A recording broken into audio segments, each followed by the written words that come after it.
अरे शांति, क्या हुआ? आजकल मंदिर नहीं आती? बेटा बहू में बिजी है क्या? ऐसा कुछ नहीं है। अभी एक आवाज दूंगी, मेरा बेटा दौड़ा दौड़ा आएगा।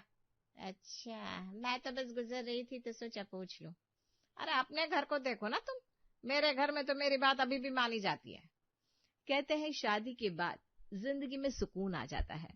काम से घर आओ तो पत्नी पानी पूछती है, कैसा रहा दिन, और दिल का हाल पूछती है। लेकिन ये सुकून शादी के 1-2 साल तक होता है। उसके बाद तो जो होता है वो हमारे शादीशुदा भाई बहनों को खूब पता है ना? आज संडे है और विवेक आराम से अपने कमरे में लेटा हुआ है। अब सो रहे हैं विवेक जी? नहीं, आंखें बंद करके लेटा हूं बस। क्यों लेटे हैं? उठिए, आज मुझे बहुत काम है। संडे को भी तुम्हें काम है? मैं नहीं उठ रहा हूं, मुझे कोई काम नहीं करना। अरे ऐसे कैसे नहीं उठेंगे? इतने दिन से तो मम्मी जी के कामों में लगे हुए थे, तब तो मैंने कुछ नहीं कहा। बहू मेरे ऊपर क्यों डाल रही है बात? ये तो हमेशा तेरे कामों में लगा रहता है। मैं तो कब से अपने कामों के लिए कह रही हूँ। मम्मी जी, आप तो रहने ही दीजिए, अभी सुबह सुबह बहस करने का मेरा कोई मन नहीं है। तो मुझे भी शांति पसंद है। आपका नाम शांति है, लेकिन घर में बिल्कुल शांति नहीं रहने देती आप। अरे यार, तुम लोग मुझे शांति दे दो, क्या काम है बताओ? मुझे पार्लर जाना है। तो सुबह के 7 बजे कौन सा पार्लर खुला होगा? मम्मी तुम चलो, कहाँ चलना है? मुझे मंदिर ले चल बेटा, आज डॉक्टर थोड़ी ना आया होगा। ठीक है, चलो तैयार हो जाओ।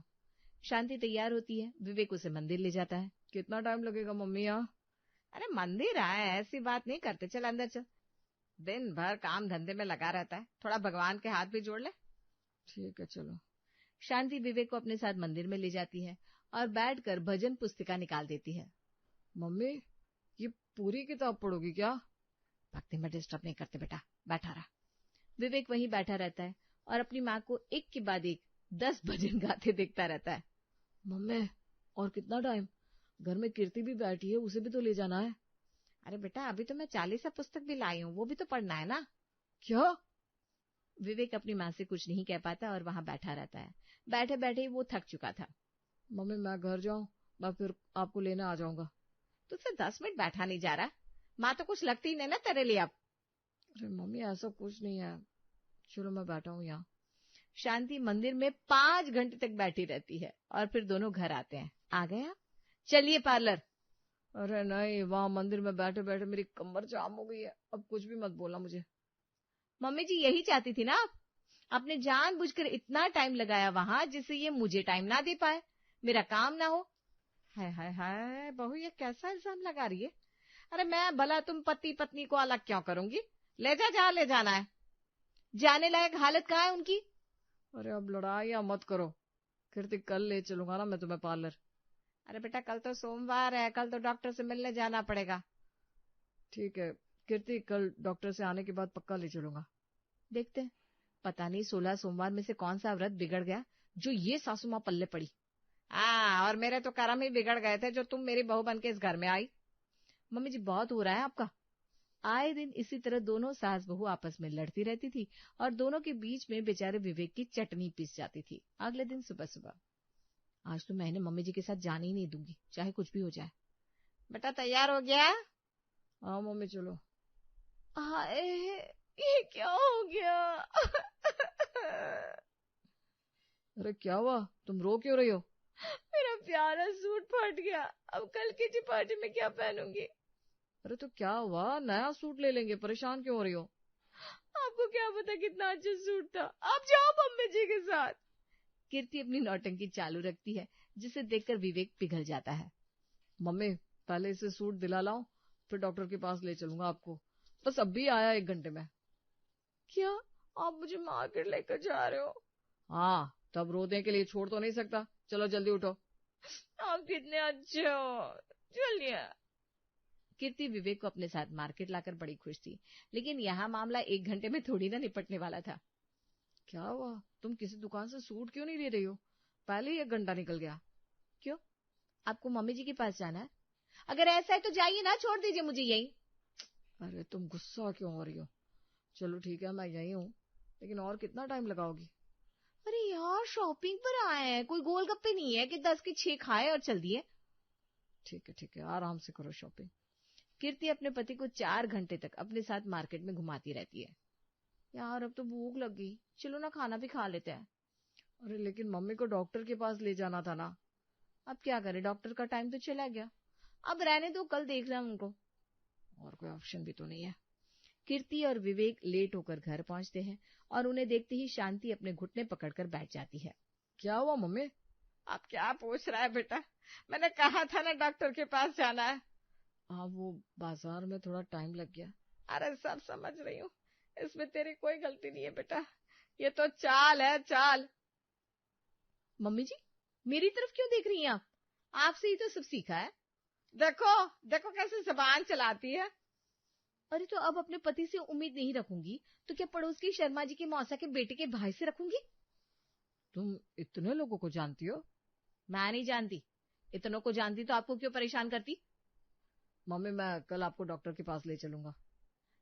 कल किटी में भी जाना है, टाइम से आ जाना। हाँ तो डॉक्टर के यहाँ कितना ही टाइम लगेगा, होटल थोड़ी ना है जो बैठ कर टाइम पास करेंगे। शांति मन ही मन हंसती है और अगले दिन, चल बेटा चल, हॉस्पिटल जाना है। मम्मी इतनी जल्दी? अभी तो टाइम भी नहीं हुआ है। इतनी सुबह कौन सा डॉक्टर आपके लिए बैठा हुआ होगा? हाँ वही तो। हाँ तू तो अपनी बीवी के हाँ में हाँ मिलाएगा ही। हाँ मैं हाँ नहीं मिला रहा हूँ, बस पूछ रहा हूँ। घड़ी में टाइम देखिए, 6 बजे है सुबह के। हाँ तो डॉक्टर यहाँ थोड़ी ना है। तो कहाँ है? दूसरे शहर में, तेरे बुआ जी के घर के पास। क्या इतनी डॉक्टर क्या कर रहा है? आपने अपने शहर में क्यों नहीं देखा? अरे बुआ जी ने बताया है, घुटनों का अच्छा डॉक्टर उनके घर के पास है। ठीक है चलिए। और मेरा काम, मुझे कौन ले जाएगा किटी पार्टी में? अरे 3 घंटा ही तो आने जाने का लगेगा, आ जाएंगे वापस तब तक। पार्टी तो शाम को है ना। ठीक है, मैं इंतजार करूंगी। विवेक अपनी माँ को लेकर निकल जाता है और शाम तक भी वापस लौट नहीं पाता। हेलो, कहाँ हो आप? अभी तक आए क्यों नहीं? मैं पूरा तैयार होकर बैठी हूँ। आपको समझ में आ रही है मेरी बात? अरे शांत हो जाओ, शांत हो जाओ, ऐसे चिल्लाओ मत। तुम्हें पता तो है कि बुआ जी का घर यही पास में है, तो फिर उनके घर भी मुझे जाना पड़ा। तो वहीं रहो, वापस आना मत। अरे यार आ रहा हूं ना। अब क्या मम्मी से लड़ाई करूं? हाँ तो बीवी से करो ना, बात मत करना आज के बाद मुझसे। कीर्ति गुस्से में फोन रख देती है और देर रात विवेक अपनी माँ के साथ घर लौटता है। बहू एक कप चाय तो बना दे जरा। क्यों मम्मी जी, बुआ जी ने चाय नहीं पिलाई? अरे देख नहीं रही है, बाहर से आए, बस हर बात पर मुंह चलाना होता है। मम्मी जी आपको पता था ना आज मुझे किटी में जाना है, फिर भी आपने इतना टाइम क्यों लगाया? अरे तो रिश्तेदार के शहर में जाएंगे तो क्या उसके घर नहीं जाएंगे? आप रह जाती वहां, विवेक जी को क्यों रखा? अच्छा, अब मेरा इतना भी हक नहीं बचा अपने बेटे पर। रखिए, पूरा हक रखिए। कल मुझे पार्लर जाना है, इतने दिन से कह रही हूँ, कल कुछ नहीं सुनूंगी मैं। अरे लेकिन बहू कल तो विमला के घर जाना है, कथा है ना उसके यहाँ। नहीं, कल विवेक जी मेरे साथ चलेंगे। ऐसे कैसे? मैं तो कब से कह रही हूँ कथा में जाना पड़ेगा। देखो मैं सोने जा रहा हूँ, कल डिसाइड कर लेना कि क्या करना है। विवेक कमरे में चला जाता है और शांति अपनी बहू से बोलती है, मेरा बेटा है, देखना मेरी बात मानेगा। मम्मी जी आजकल एक नया गाना चल रहा है, जब तक बेटा मम्मी बोले। बहू अब तो देखना विवेक कल मेरे साथ ही जाएगा। देखते हैं। दोनों अपने अपने कमरे में चली जाती हैं और दोनों की आंखों से नींद कोसों दूर थी। सुबह होते ही कीर्ति अपने पति को जगाते हुए बड़ी मीठी आवाज में बोली, विवेक जी। अरे क्या बात है, आज तुमने मेरी फेवरेट साड़ी पहनी हुई है, बहुत सुंदर लग रही हो आज। हाँ, वो कल रात आपके ऊपर चिल्लाया था ना मैंने, सॉरी। अरे सॉरी की क्या बात है, मुझे कोई प्रॉब्लम नहीं है। सुनिए ना, कितने दिन हो गए हम लोग डेट पर नहीं गए। सही कहा, बहुत टाइम हो गया, रोमांटिक डेट नहीं हुई। चलिए ना साथ चलते हैं डार्लिंग। ठीक है डार्लिंग। आज हम दोनों साथ में बाहर जाएंगे, मूवी देखेंगे और बाहर ही डिनर करके आएंगे। कीर्ति मन ही मन खुश हो जाती है। थोड़ी देर में विवेक तैयार होकर बाहर आता है और अपनी माँ को भी तैयार देखकर कहता है, आप कहाँ जा रही हो मम्मी? क्या भूल गया क्या? कल ही तो कहा था आज कथा में जाना है। अरे हाँ मैं तो भूल ही गया। मम्मी वहां जाना इतना भी जरूरी है क्या? कल आपको मैं वाटर पार्क ले चलूंगा ना। मुझे आज जाना है, बहू को बोल घूमने फिर कभी जाए। ऐसे कैसे फिर कभी जाए, मुझे आज जाना है, इतने दिन से टाल रहे थे ये। नहीं, विमला को बुरा लगेगा। अरे तो क्या हो गया, फिर कभी चल देंगे ना। हाँ हाँ ठीक है, तेरे पापा थे तो वही घुमाने ले जाते थे मुझे, लेकिन अब क्या ही उम्मीद रखूं किसी से। अरे मम्मी ऐसे तो मत बोलो आप। कीर्ति अपनी सास की चाल समझ चुकी थी। इसके पहले कि विवेक पर इमोशनल कार्ड चलता, उससे पहले ही कीर्ति ने अपना राग अलापना शुरू कर दिया। जब मुझे कहीं घुमाना नहीं था, कहीं ले नहीं जाना था, प्यार नहीं करना था, तो शादी क्यों की? इससे तो अच्छा मैं वो राजू से ही शादी कर लेती, कम से कम ससुराल तो मेरे मायके के पास होता। कौन राजू? अब क्या राजू, छोड़ो ना राजू को, ले जाओ अपनी माँ को। मैं तो क्या ही लगती हूँ? नहीं नहीं, मैं क्या ही लगती हूँ? मेरी कोई जरूरत ही नहीं है, मैं ही किसी वृद्धाश्रम में रहने चली जाती हूँ। नहीं नहीं, मैं ही चली जाती हूँ, आप यही रुको। दोनों के बीच बढ़ती लड़ाई को देखकर विवेक के सब्र का बांध टूट जाता है और वो बीच में आकर बोलता है, अरे रुको, रुक जाओ। जब देखो तब लड़ाइयां करते रहते हो। आप लोगों की वजह से मैं अपने दोस्तों को टाइम नहीं दे पाता हूँ। जब देखो तब विवेक ये विवेक वो। मेरे पास एक उपाय है। कैसा उपाय? क्या है, जल्दी से बताओ। एक एक दिन मैं दोनों के काम कर दूंगा। एक दिन मम्मी आपका, एक दिन कीर्ति तुम्हारा। फिर तो कोई दिक्कत नहीं है ना? हाँ ठीक है, मुझे कोई दिक्कत नहीं है। मुझे भी कोई प्रॉब्लम नहीं है। तो आज मुझे छुट्टी दे दो। कल मम्मी आपको ले जाऊंगा जहां भी जाना है, और परसों कीर्ति तुम्हें। उसके बाद एक एक दिन का हिसाब लगा लेना। ठीक है। अगले दिन शांति बड़ी खुश थी। आज तो मेरा बेटा मुझे टाइम देगा। ले लीजिए मम्मी जी, कल मुझे मिलेगा टाइम। हाँ हाँ। चलो अब घर में शांति है, कोई लड़ाई झगड़ा नहीं होगा। चलो मम्मी, आज का दिन आपका है, तो आज आपको मंदिर घुमा देता हूँ। अरे मेरा बेटा कितना अच्छा है, चल बेटा। विवेक अपनी माँ को गाड़ी में बिठाता है और लेकर चला जाता है। अरे बेटा, मंदिर तो निकल गया। अरे मम्मी, ये वाला मंदिर घर के पास है, इसे लौट कर देखेंगे। अच्छा ठीक है बेटा। मम्मी आप आराम से घूमिए, आज का पूरा दिन आपका है। हाँ हाँ बेटा। शांति बहुत खुश थी कि बेटा टाइम दे रहा है, लेकिन यहाँ तो बेटे के मन में कुछ और ही चल रहा था। ये देखिए मम्मी, ये मंदिर देखिए। विवेक अपनी माँ को एक मंदिर दिखाता है, उसके बाद दूसरा, फिर तीसरा और फिर चौथे मंदिर पर ले जाता है। अरे मम्मी बैठ क्यों गई? अभी एक और मंदिर जाना है। नहीं नहीं, बैठी नहीं हूँ।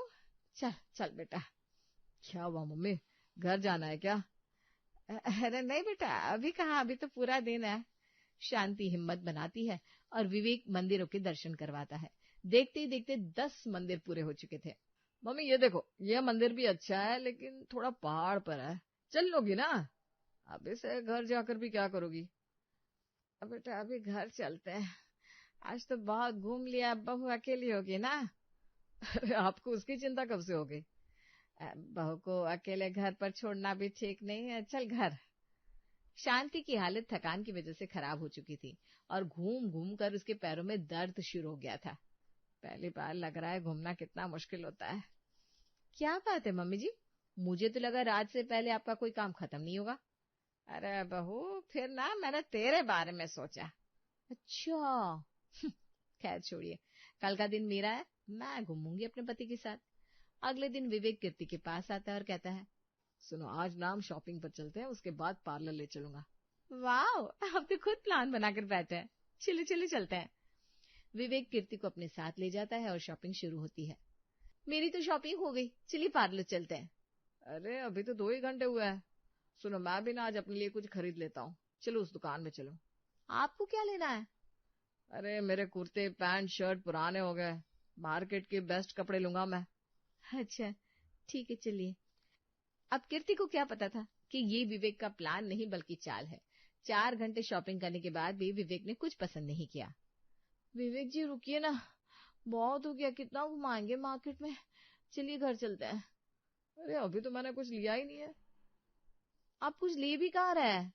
अरे कुछ पसंद भी तो आना चाहिए ना। अभी रुको 2-4 दुकानें और देखते हैं, चलो। विवेक के पीछे पीछे घूमकर कीर्ति परेशान हो गई थी। वो फिर से बोली, सुनिए ना, चलिए घर चलते हैं। अरे अभी तो पार्लर जाना है ना तुम्हें। नहीं नहीं, अभी पार्लर भी नहीं जाना, टाइम देखिए, घर पर मम्मी जी अकेली होंगी, खाना भी नहीं बना है। तुम्हें मम्मी की चिंता कब से होने लगी? अरे एक ही तो घर है ना, चलिए बाकी का काम परसों कर लेंगे। विवेक मन ही मन मुस्कुराते हुए कीर्ति को घर ले आता है। बड़ी जल्दी घर आ गई बहू। मम्मी जी वो आपके लिए खाना बनाना था ना, इसलिए। अगले दिन फिर शांति का नंबर था अपने बेटे के साथ घूमने का। विवेक पहले से ही तैयार था। मम्मी आज बचे हुए मंदिर देख लेंगे, और मैंने आपकी सहेलियों के घर के पते भी निकाल लिए, उनके घर भी जाएंगे। परसों का दर्द तो बंद हुआ नहीं, अब क्या घूमने जाऊं इसके साथ, ये तो चक्कर घिन्नी बना देता है। इससे तो अच्छा मैं घर पर ही ठीक हूँ। क्या हुआ मम्मी, क्या सोच रही हो? अब कुछ नहीं बेटा, आज ना मेरी तबीयत ठीक नहीं है। तू एक काम कर, आज का दिन बहू को ही दे दे। ठीक है।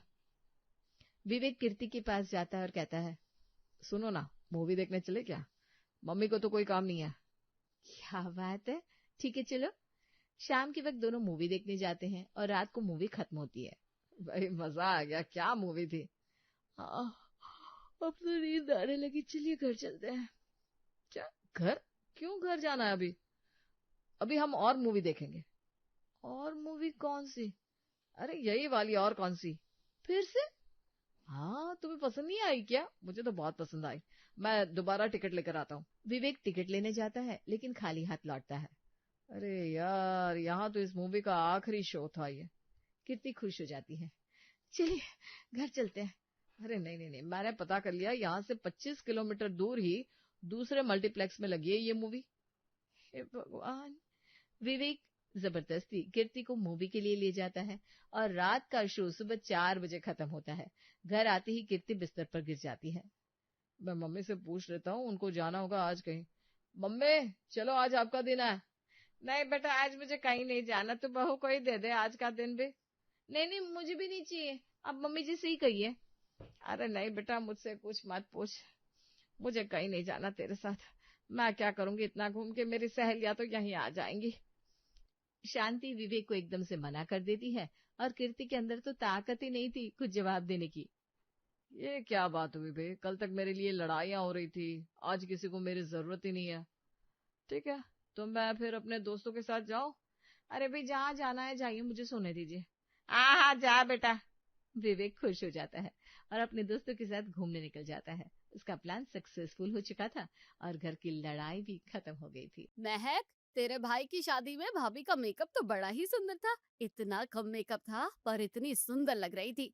हाँ आंटी, वो इनकी मम्मी का पार्लर है ना, तो उनको आइडिया है मेकअप का। तभी मैं सोचू कि भाभी के सारे ही घर वाले इतने सुंदर कैसे लग रहे थे। अब समझ आया, हम तो अब फ्री में ही करवाएंगे मेकअप उसकी माँ से। जरूर आंटी, भाभी से बात कर लेना। इतनी देर में काजल पानी लेकर आती है। और बहू, मैंने सुना तुम्हारी मम्मी का पार्लर है, वो खुद भी मेकअप करती है। हाँ आंटी, बहुत टाइम हो गया और सब लोग खुश होकर जाते हैं। तो फिर तो तुम्हें भी आता ही होगा, जब मम्मी का पार्लर इतना चलता है तो बेटी को तो आता ही होगा। नहीं आंटी, मुझे तो ठीक से लाइनर लगाना भी नहीं आता। अरे ये क्या बात हुई, अब मुझे खाना बनाने का शौक है तो मेरी बेटी को भी आता है। महक को लगता है आंटी कुछ ज्यादा ही बोल रही है, तो वो काजल को अंदर जाने के लिए बोल देती है। उनके जाने के बाद, भाभी अच्छा किया आपने उन आंटी को टाल दिया, वरना हर दूसरे दिन यहाँ आ जाती। लेकिन वैसे आपको तो आता ही होगा, अब से तो रोज आप ही मेरा मेकअप करना जब भी मुझे कहीं जाना हो। पार्लर में तो हजारों रुपए खर्च हो जाते हैं। नहीं दीदी, मैंने कुछ झूठ नहीं बोला, मुझे सच में नहीं आता। मुझे तो इंग्लिश लिटरेचर में इंटरेस्ट है, मैं तो पूरा एक बैग लाई हूँ बुक से भरा हुआ। अच्छा, नहीं आता? मुझे लगा आप बस आंटी को झूठ बोल रही हो। अच्छा आप ये बताइए कि और लोग भी आने वाले हैं या फिर मैं बदल लूं कपड़े? बस अब कोई और नहीं। चलिए फिर मैं जाकर माँ जी की मदद करवा देती हूँ। वो रसोई में जाती है और जाते ही उसकी सास विमला उसे बड़ी सी कढ़ाई दे देती है हलवा बनाने के लिए। मम्मी जी, मुझे तो नहीं आता। अरे, तुम्हें खाना बनाना नहीं आता, मेकअप करना भी नहीं आता, तो क्या आता है? मम्मी जी, मुझे तो बुक्स पढ़ने का शौक है, मैं अपने साथ बुक्स लेकर आई हूँ। अरे, उस बुक्स का यहाँ क्या काम? क्या बुक्स से खाना बन जाएगा? इनको तो सब पता है, मैंने सब बता दिया था। वो तो बावला है, उसे क्या पता, मैंने तो शुरू से ही कह दिया था कि मुझे घरेलू लड़की चाहिए, तुम्हें कुछ भी नहीं आता। पर आप सिखाओगी तो मैं सीख जाऊंगी, मैं वो शुरू से हॉस्टल में रही हूँ ना। मैं कब सिखाऊंगी, तुम कब सीखोगी, इससे अच्छा तो मैं खुद ही कर लूंगी, तुम जाओ बुक्स पढ़ लो अपनी। वो काजल को इतना बोल देती है कि वो रोते रोते अपने कमरे में चली जाती है। अरे भाभी, इनकी बातों को बुरा मत मानो, ये ऐसे ही बोलती रहती है। वो परेशान किसी और से रहती है, गुस्सा किसी और पर निकाल देती है। आज सुबह इनका पड़ोसन से कचरे पर झगड़ा हो गया था, इसलिए बड़बड़ कर रही हैं। 2 बार तो पापा को ही डांट दिया, देख लेना आती होगी आपके लिए चाय और हलवा लेकर, जैसे कुछ हुआ ही नहीं, और होता भी वही है। काजल, हलवा खाकर बताना कैसा है, सही है तो फिर मैं गैस बंद करके आऊँ और सबको दूँ। हाँ माँ जी, बहुत ही स्वादिष्ट बना है। अच्छा तो आओ रसोई में, सबसे पहले तुम्हें ही दिया है, अब सबको देती हूँ। महक, तू भी आजा। इसकी मदद करवा दे। महक और काजल एक दूसरे को देखकर मुस्कुराने लगते हैं। काजल अब धीरे धीरे विमला को समझने लगी थी। अरे वाह, हलवा बड़ा अच्छा बना है। किसने बनाया है? बहू ने ही बनाया है, मैंने तो बस करछी चला दिया था। थोड़ा टाइम तो लगेगा ना सीखने में, अभी नई नई आई है। अरे वाह, पहली बार के हिसाब से तो बहुत अच्छा बना है। तुझे बड़ा पता है स्वाद का। प्लेट रख अपनी यहाँ, छोड़ देना मेरे उठाने के लिए। इतने में ही पड़ोसन का फोन आता है। अरे विमला, वो मेरी बेटी का कल फेयरवेल है, उसे साड़ी पहनानी है और थोड़ा मेकअप करना है। बहू कर देगी ना? वो तो माँ के यहाँ से सीख कर आई होगी। हमने सुना है कि उसकी माँ का पार्लर है और वो खुद भी मेकअप करती है। तो कब भेजूं? हाँ, मैं पूछ लूं एक बार बहू से, फिर बताती हूँ। वो फोन रखकर काजल के पास जाती है। अब क्या जवाब दे, तुम्हें तो आता ही नहीं है, अब क्या करें? अरे मना कर देते हैं। नहीं नहीं, मेरे पास आइडिया है। उसको आधा घंटा में आने को बोल दो, तो फटाफट वो होता है ना ऑनलाइन चैनल पर देख सकते हैं, उससे देख कर तुम दोनों फटाफट कर दो। वो सब ऑनलाइन देखकर थोड़ा बहुत सीख लेते हैं, फिर उसे बुला लेते हैं। बस भाभी जल्दी से अच्छा तैयार कर दो। आपकी मम्मी को तो आता होगा तो आपको भी आता ही होगा। वैसे अच्छा है ये बिजनेस भी ना, घर बैठे कमाई हो जाती होगी। मैं तो कह रही हूँ कि आप भी एक पार्लर खोल लो अपने मोहल्ले में। हाँ हाँ जरूर, एक दिन खोलूंगी। बस अब साड़ी पहनाना रह गया है, अभी कर देती हूँ। काजल और महक मिलकर उसे साड़ी भी पहना देते हैं। आहा, मैं कितनी सुंदर लग रही हूँ। यही अंतर होता है किसी सीखे हुए से तैयार हो और अलग ही दिखते हैं। आज तो मैं सबसे अलग लगूंगी। थैंक यू भाभी। रीमा तैयार होकर चली जाती है। आज तो बच गए। कितना बोलती है ये लड़की, सर खा गई आधे घंटे में। काजल चल सबके लिए चाय बना लो, आज तो ऑनलाइन क्लास ने बचा लिया। हर बार नहीं चल पाएगा ये। देख लेंगे माँ जी क्या करना है, अभी तो जान छूटी। चलो चलो काम पर लगो, ये लोग तो आते ही रहेंगे। भाभी वो मुझे भी फेयरवेल में जाना है थोड़े दिन में, मुझे भी तैयार कर दोगे ना आप? अरे तुम्हें तो मैं थोड़ी तैयार करूंगी, मुझे आता कहाँ है। मैं मम्मी से बात कर लूंगी, तुम्हें वो तैयार कर देंगे अच्छे से। अरे वाह, ये आइडिया तो अच्छा है। जब महक काजल की मम्मी के यहाँ जा रही होती है तभी पड़ोसन सुनीता उसे देख लेती है। अरे इतना मेकअप का सामान लेकर कहाँ जा रही हो? हाँ जी वो मैं। अरे मैं भी पागल हूँ, मेकअप का सामान लेकर तो इंसान पार्लर ही जाता है ना। अरे मुझे भी चलना था, ले चलना, मेरी किट्टी है। महक उसे मना नहीं कर पाती और वो भी उसके साथ महक की मम्मी के पार्लर पहुंच जाती है। आ जाओ महक, काजल का फोन आ गया था, अच्छा सा तैयार कर दूंगी तुम्हें। वो महक को ये सब बोल ही रही थी और पीछे पीछे सुनीता घुसी चली आती है। हाँ भाभी जी, अब मुझे अब अपनी बेटी की माँ जैसी ही समझो। मैं तो जस्ट पास वाले घर में ही रहती हूँ। अब आपस के रिश्ते में कोई पैसे थोड़ी लेता है। अब तो बस hair cut, threading, eyebrow, facial और मैनिक्योर पेडिक्योर करवाना था। आज मैं टाइम लेकर आई हूँ। वैसे मैंने बोला तो है काजल को कि अपना पार्लर खोल ले, वहां पर हमें आराम हो जाएगा, आपसे सीख लेगी थोड़ा, क्या कहती हो? महक और ममता दोनों एक दूसरे की शक्ल देखने लगते हैं कि क्या मुसीबत गले पड़ गई बेमतलब की। महक से पहले वो ही बैठ जाती है अपना फेशियल करवाने। अरे महक, मेरी किट्टी है ना, मुझे करवाने दे, तू बाद में करवा लेना, तुझे थोड़ी कहीं जाना है। ममता जल्दी जल्दी उसको निपटाने में लग जाती है। उसका करते करते ममता बुरी तरह से थक जाती है। अच्छा मैं चलती हूँ, यहाँ से जाऊंगी ना किटी में तो मैं ही अलग लगूंगी और आपको तो क्लाइंट्स भी मिल जाएंगे। वो चली जाती है। आंटी, मैं आ रही थी कि इन्होंने देख लिया, बिना पूछे ही आकर बैठ गए कैब में। आप थक गए होंगे, मैं बाद में आ जाऊंगी। अरे नहीं नहीं, आओ मैं कर देती हूँ। ममता महक को भी तैयार कर देती है और महक वापस घर चली जाती है। अरे वाह, बड़ी ही अच्छी लग रही हो, काफी अच्छा मेकअप करती है आंटी। अब ये किसी को मत बता देना वरना सब पहुंच जाएंगे। मैं क्यों बताऊंगी मम्मी, पर वो सुनीता आंटी है ना, वो भी गई थी मेरे साथ। मैं तो कैब का इंतजार कर रही थी, वो बैठ गई आकर, पूछा भी नहीं। हे भगवान, वो तो रिकॉर्ड की तरह पूरे मोहल्ले में बता चुकी होगी। वहां भी सुनीता आंटी बार बार यही बोल रही थी कि अपनी बेटी से कहो वहां पर पार्लर खोल ले, इतना बोलती है, दिमाग खराब कर दिया आंटी का भी। छोड़ो उसे, चलो मैं खाना बना देती हूँ। आज पूरा खाना मैं बनाऊंगी, आप दोनों बैठिए। काजल रसोई में चली जाती है और विमला और महक गार्डन में बैठकर बातें करने लगते हैं। तभी उनकी एक और पड़ोसन विनीता आती है। अच्छा हुआ यही मिल गई दोनों। वो सुनीता बता रही थी कि बहू की मम्मी का पार्लर है। हाँ आंटी जी, है तो सही। तो जरा बुलाना उसे, बात करनी थी। अरे वो खाना बना रही है, बाद में बात कर लेना। ऐसे बीच में बुलवाओगी तो वो भूल जाएगी कि क्या क्या किसमें डालना रह गया है। नहीं नहीं, अभी बात करना है। वो भी कुछ ना कुछ तो अपनी माँ के यहाँ से सीख कर आई होगी, कुछ ना कुछ तो आता ही होगा। बुला दो जरा उसे। महक को उसे बुलाना ही पड़ जाता है, पर वो उसे किचन से समझा कर लाती है। भाभी, कोई जरूरत नहीं है फालतू में इनको आंटी के यहाँ भेजने की या इनका मेकअप करवाने की। हर दूसरे दिन ही मम्मी से लड़ती है कचरे के ऊपर, तब कुछ नहीं होता और अब मतलब है तो आ गई। हाँ जी, मम्मी ने किया था मेकअप आंटी का, मैंने नहीं। मुझे तो कुछ भी नहीं आता आंटी, एक काजल या लिपस्टिक तक ठीक से नहीं लगा पाती मैं। अरे ऐसे थोड़ी ना होता है कि माँ को आता बेटी को नहीं आता, थोड़ा तो आता ही होगा। आंटी बस अब क्या ही बताऊं, सच में नहीं आता। मुझे नहीं पता, तू तो तैयार कर कैसे भी। काजल फिर से ऑनलाइन देखकर उसे तैयार कर देती है। पर ये ऐसे कैसे चलेगा, हर दिन कोई ना कोई आ जाता है। अब से मैं ही ध्यान रखूंगी कि कोई मेकअप के लिए अंदर ना आ जाए। हाँ माँ जी, अब से मैं भी मना किया करूंगी। चलो चलो, ये औरतों के चक्कर में खाना वाना सब रह ही जाता है। चलो खाना खा लेते हैं, फिर दूसरे काम भी है। कल तुम्हारी एक चाची आ रही है खाने पर, उनके लिए भी कल की तैयारी करनी है। काजल थोड़ा उदास हो जाती है। क्या हुआ भाभी, एकदम से उदास हो गई? मुझे तो अच्छा सा खाना बनाना भी नहीं आता, वो लोग क्या सोचेंगे? कोई कुछ नहीं सोचेगा, बोलेगा कुछ होगा तो मैं संभाल लूंगी। वैसे भी जब से आई हो तुमने काफी कुछ सीख लिया है। हाँ भाभी, आप चिंता मत करो, हम सब देख लेंगे।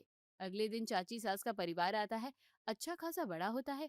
भाभी और बताइए, क्या क्या नया आता है आपको, क्या क्या सिखा सकती हो आप? बस दीदी थोड़ा बहुत ही आता है, ज्यादा कुछ तो आता नहीं। मुझे तो सब आता है, मम्मी ने हमेशा से सिखाया है कि लड़कियों को सब आना चाहिए। अच्छी बात है दीदी, चलिए मैं सबके लिए चाय बना देती हूँ। काजल चाय और बहुत सारा नाश्ता लेकर आती है। अरे वाह, लाओ लाओ, इसमें से तो तुमने क्या क्या बनाया है, ये सब तुम ही ने बनाया होगा। मीनल को तो सब आता है, वो तो चक्कर ही बता देगी कि इसमें क्या क्या डला हुआ है, क्यों मीनल? अरे ये सब तो बात करते करते यूं ही बता दूं मैं, घंटे भर में 8-10 तरह के नमकीन तो आराम से बन जाते हैं। इसे क्या क्या आता है, क्या क्या बनाकर खिला दिया है इसने, और आज हमें खाने में क्या खिला रही है, मीठा बनाया है या नहीं? मुझे तो मीठे के बिना चलता ही नहीं। मेरी मिनल को तो सब आता है मीठा नमकीन बनाना, खाने के आखिर में मुझे तो मीठा ही चाहिए। अरे बस सविता, अब क्या ही बताऊं, आजकल की लड़कियों को कुछ आता ही कहाँ है, ना आता है ना सीखना चाहती है। ये सुनते ही जैसे काजल को धक्का सा लगता है कि अभी थोड़ी देर पहले तो सास बोल रही थी कि वो सब संभालेगी चाची को, और अब उनके साथ मिलकर बुराई कर रही है मेरी। विमला फिर आगे बोलती है, अब देखो ना, इस महक को कहाँ कुछ आता है, सारा दिन बस फोन लिए बैठी रहती है, वो सीखने को बोलो तो इनका मन ही नहीं करता। अरे नहीं, मैं तो काजल की बात कर रही थी, और मैंने सुना है इसकी मम्मी का पार्लर भी है, वो काम तो आता ही होगा, वो तो मम्मी के यहाँ से सीख कर आई होगी।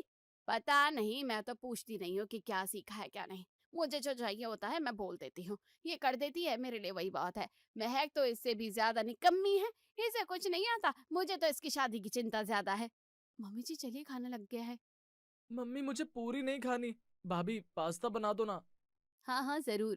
काजल किचन में चली जाती है और महक को आवाज लगाती है। क्या बात है, बहू को कुछ भी घर का काम नहीं आता क्या? इतना तो सब लड़कियों को आता ही है, पास्ता भी महक बनाती है अब। अरे छोड़ो तुम ये सब, इसे क्या आता है ना, वो बस जब तुम जानने लगोगे ना तब बताएंगे। अरे वाह, लगता है कुछ अच्छा मिलेगा हाथ का बना हुआ, मजा ही आ जाएगा। थोड़ी देर अब चुप रहती हूँ। कुछ मिलने के लालच में सविता बहू की झूठी तारीफ करने लगती है। अरे हाँ कोई बात नहीं, आजकल की लड़कियां, अब इसको भी कहाँ ही आता है, बस खुद ही खुद की बढ़ाई करती रहती है। वैसे दही बड़े तो बहुत ही अच्छे बने हैं काजल, तुम मीनल को भी सिखा देना, मुंह में रखते ही घुल गए हैं। जी चाची जी। बबलू भैया पास्ता सही बना है? अरे सब सही होगा, इन बच्चों के तो नखरे ही खत्म नहीं होते हैं, सारा दिन मुझे ऐसे ही नचाते रहते हैं। खा लेगा जो भी है, तुम परेशान मत हो, आ जाओ बैठ जाओ मेरे साथ भी। नहीं चाची जी, आप लोग गर्मा गर्म खाइए। पूड़ियाँ भी बड़ी ही अच्छी बनी है, थोड़ी कच्ची तो लग रही है, पर ठीक है, धीरे धीरे सब सीख जाएगी। बात तो सही है, अगर कोई चीज माँ को आती है इसका मतलब ये थोड़ी है कि बेटी को भी आए, सबका अपना अपना इंटरेस्ट होता है। हाँ वही तो बात है, अब तुम ही देख लो, भाई साहब को घर के सारे काम आते हैं, पर तुम्हारा बेटा पानी का एक गिलास तक नहीं उठाता है ना, वो तो बस वही बात है। चलो चलते हैं, काफी देर हो गई। ये बोलकर वो देखने लगती है कि विमला क्या देने की बात कर रही है। वो धीरे धीरे अपना सामान उठाने लगती है, तभी विमला उसे रोकती है। अरे रुको रुको, जो बहू को आता है लेकर आई है वो लेकर तो जाओ। सविता बड़ी मुस्कान लेकर वापस बैठ जाती है। काजल बुक्स का ढेर लेकर आती है और सविता को इंग्लिश लिटरेचर सुनाने लगती है। वो 2 मिनट में ही सबके मुंह बन जाते हैं। क्या हुआ, समझ नहीं आ रहा? हाँ हर किसी को नहीं आता, कोई बात नहीं, उसके पास ऐसे काफी सारी है, तुम ये सब ले जाओ, उसकी तरफ से जो लाई है वही दे रही है। ये सब देखकर जैसे सविता के अरमानों पर पानी फिर जाता है, वो अपना सामान उठाकर बड़बड़ करती हुई चली जाती है। उसके जाने के बाद तीनों सास बहू और ननद खूब हंसते हैं। मम्मी भाभी ये आइडिया बहुत अच्छा है। अब कोई भी आएगा ना और बोलेगा कि मम्मी के यहाँ से मेकअप भी नहीं सीख कर आई, तो आता क्या है उसके साथ यही करेंगे, वो अपने आप आना बंद हो जाएगा। कुछ दिन में उनकी पड़ोसन सरिता आ जाती है। अरे ये मेरी भांजी है, आज शाम इसका बर्थडे है यहाँ, इसको तैयार कर दो। अब माँ के यहाँ से तो सीख कर आई हो, तो जो जैसा सीख कर आई हो वही कर दो अब। ये सुनते ही तीनों सास बहू ननद में इशारा हो जाता है और काजल अपनी बुक्स उठा लेती है और फिर से इंग्लिश कहानियां पढ़ने लगती है। अरे अरे, ये क्या कर रही हो? मेकअप नहीं आता तुम्हें? आपने ही तो कहा था जो जैसा आता है वही कर लो। वही तो कर रही हूँ। मुझे किताबें पढ़ने का और फिर लोगों को सुनाने का बहुत शौक है, वही कर रही हूँ। सरिता उठकर जाने लगती है। अरे अरे आंटी रुकिए, कहाँ जा रही हैं? रुकिए। अरे ये सब नहीं सुना, मेकअप नहीं आता तो बोल क्यों नहीं देती साफ साफ? इतने दिनों से बोल तो रहे हैं, किसी को समझ ही कहाँ आ रहा है। बस उस दिन से विमला के यहाँ मेकअप के लिए किसी का भी आना बंद हो जाता है।